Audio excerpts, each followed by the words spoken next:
Hello, my name's Richie Gray. I'm the inventor of the Rhino Collision King. Right, I'm pushing you off. Stay lower, stay lower, stay lower, in. Good. Good lad, good lad, good lad. Well done. Why the Collision King? Why this machine?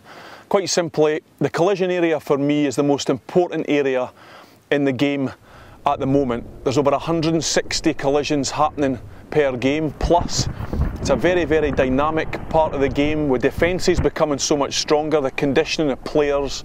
It's absolutely imperative that your players can play at a height pretty much at knee level, if I was to say that, and a lot of players can't.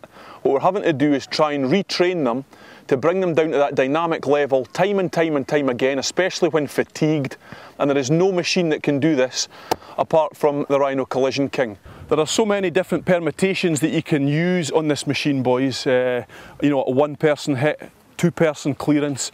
We can also work on a three-man hit as well, like a slow ball option, ball carrier and two clearers. So let's just try that now. Go! Come on, come on, come on, come on. Move! Hit! Over the top, over the top, over the top! There are three key areas to the Collision King that make up the whole machine. The hip bag, the grip bar and the base plate. The hip bag's vital. It's at a certain angle which allows a sweet spot right in the middle of the bag. If the player hits too high or too low, the power's lost. Secondly, the grip bar goes all the way around the initial target area, around, through and underneath, so the player can choose a whole array of different grips, which would be the same as in a game. Finally, you've got the triangular base plate. Triangular because you can pick and twist the machine and it falls back down onto its base again and doesn't topple over, thus giving the dynamic movement of a hit and twist if the player needed to do that. The three things together bring around the Rhino Collision King. Let's think it's a counter ruck, okay, so the ball's on my side.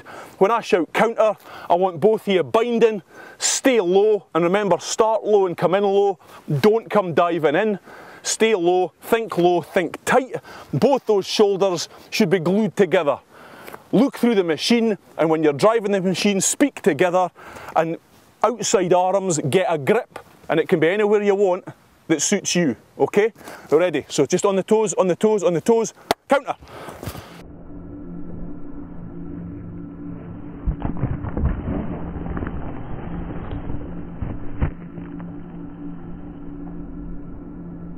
The Rhino Collision King can be used for one player, two players, three players. There's people now mauling off it as well. The more that this is used by coaches, there's so many different things you can do off this machine. We've even had flankers scrummaging on it because they can use the scrummage position. We've had scrummaging technique being done on this.